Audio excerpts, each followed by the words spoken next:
Puji nama Tuhan, Shalom, salam jumpa kembali bersama dengan saya, Pendeta Dede Dula dalam Renungan 10 Menit. Apa kabarnya saudara di hari ini? Harapan saya, semua saudara yang ada di luar sana dalam keadaan sehat dan dalam keadaan yang diberkati oleh Tuhan.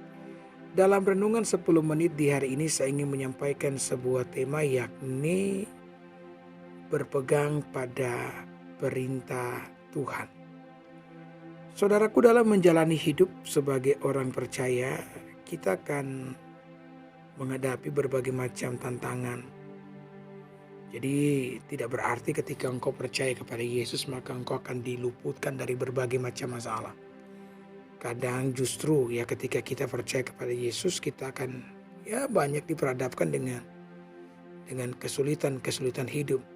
Tapi kita perlu menenangkan hati kita, kalau kita percaya dan mengasihi Yesus, maka Tuhan itu sendiri akan menjadi jaminan pada saat saudara ada dalam sebuah pergumulan kehidupan.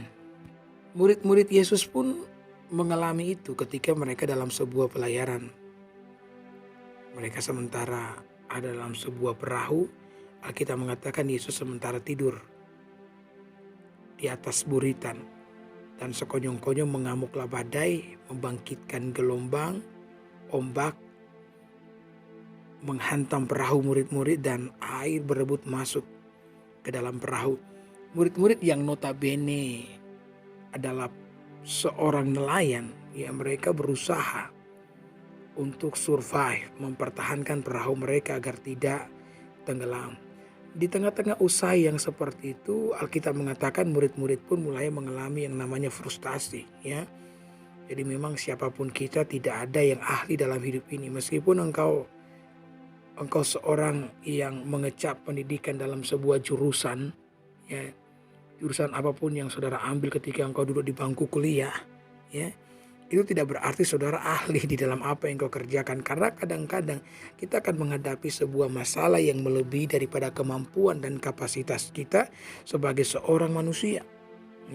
Itu yang terjadi dengan murid-murid. Walaupun mereka notabene para nelayan, tiba-tiba bangkit sebuah gelombang yang mungkin belum pernah mereka lihat seumur hidup mereka ketika mereka menjadi seorang nelayan.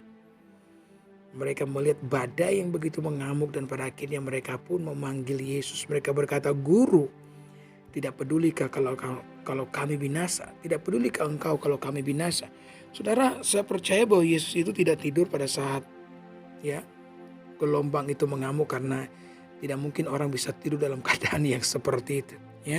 Saya sendiri pernah naik kapal, dan itu kapal yang 10 kali lebih besar dari perahu yang ditumpangi oleh murid-murid. Saya yakin itu. Dan kapal yang saya tumpangi itu kapal yang terbuat dari besi. Berbeda dengan kapal yang ditumpangi oleh murid-murid, terbuat dari kayu kemudian didorong oleh angin yang meniup layar. Tetapi ketika gelombang bangkit, jujur saya merasa takut. Pendeta juga manusia. Punya rasa, punya hati. Jangan samakan dengan pisau berlatih. Jadi kalau saya saja dengan berada dalam kapal yang terbuat dari besi, ketika gelombang bangkit mengalami ketakutan, ada rasa khawatir maksud saya. Apalagi murid-murid dalam keadaan yang seperti itu. Dan saya yakin Yesus itu tidak tidur, karena saya pernah merasakan dalam keadaan begitu. Tidak bisa tidur, saudara hanya bisa berdoa supaya Tuhan menjaga, melindungi agar saudara bisa sampai ke tempat tujuan dengan tidak kurang suatu apapun. Itu yang akan saudara lakukan. Jadi saya yakin Yesus tidak bisa tidur dalam keadaan yang seperti itu. Lalu kenapa Yesus tidak bangun pada saat gelombang itu menghantam? Karena Yesus mau bangun pada saat murid-muridnya membangunkan dia. Jadi saya mengingatkan Bapak Ibu yang mendengarkan saya, bukan masalahmu yang membangkitkan atau membangunkan Yesus. Karena Allah tidak pernah tidur.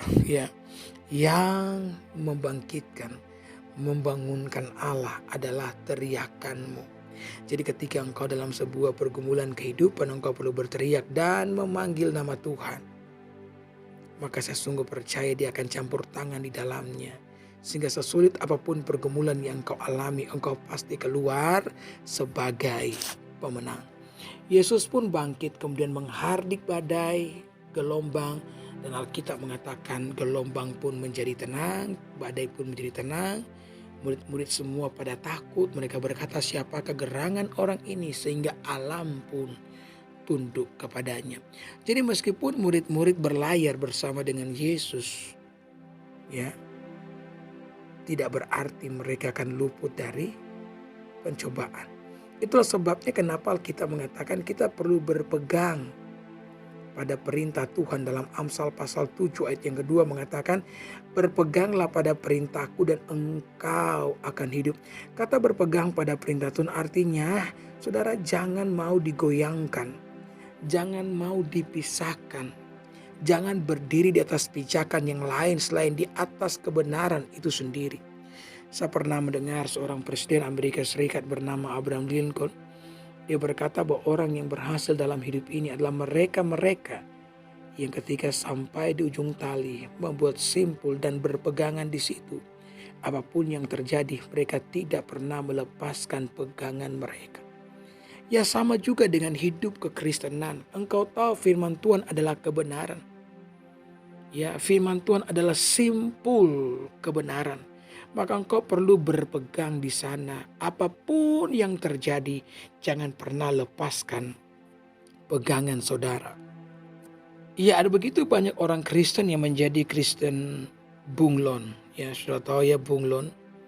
Bunglon ini adalah hewan yang mempertahankan hidupnya dengan cara berkamuflase.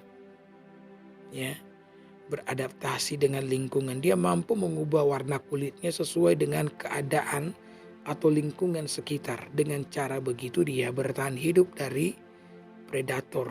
Ya, kita tidak boleh menjadi orang Kristen bunglon, sudah.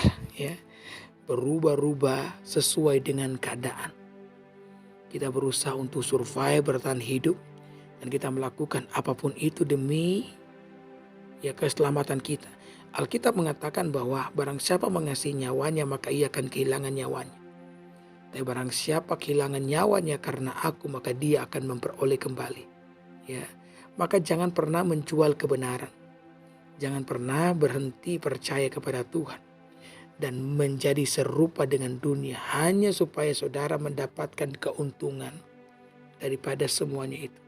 Karena ketika saudara hidup dengan cara yang seperti ini, maka sesungguhnya engkau akan kehilangan banyak hal yang berarti di dalam kehidupan saudara. Itulah sebabnya kenapa Alkitab mengatakan, simpanlah ajaranku seperti biji matamu. Saudara, biji mata Allah ini sama seperti biji mata yang dimaksudkan dalam firman Allah ini, membuat kita menyadari bahwa firman Allah itu perlu dijaga sebaik mungkin, kebenaran perlu dijaga sebaik mungkin. Kalau saya punya pasir di tangan dan saya melemparkan ke arah saudara, apa yang akan Bapak Ibu lakukan? Yang pertama, saudara akan menutup mata, itu refleks yang akan saudara lakukan. Dan memang seperti itu, kita akan berusaha melindungi biji mata kita yang pertama dan yang terutama. Ya. Dan Tuhan berkata bahwa kita harus menyimpan ajaran Tuhan itu sama seperti kita menjaga biji mata kita sendiri. Ya, itu berarti kita perlu menjaganya sebaik mungkin. Kita perlu berpegang pada kebenaran itu sebaik mungkin. Karena Alkitab mengatakan hal itulah yang akan membawa kebahagiaan di dalam kehidupan setiap kita. Jadi saya berdoa dengan iman dan pengharapan di hari ini.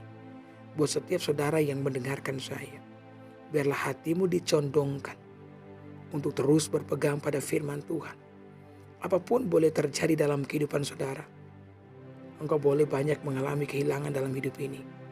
Tapi jangan pernah engkau kehilangan firman Allah. Jangan pernah engkau kehilangan hubunganmu dengan Tuhan. Karena itu lebih berharga daripada semua hal yang ada dalam kehidupan setiap kita.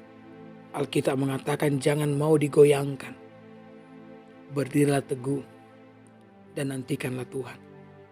Maka semua ketekunan, semua pengabdian yang telah engkau lakukan di hadapan Tuhan akan digantikan dengan reward yang saya percaya sepadan dengan semua penderitaan yang engkau alami karena engkau terus berpegang kepada kebenaran firman Tuhan itu sendiri. Amin.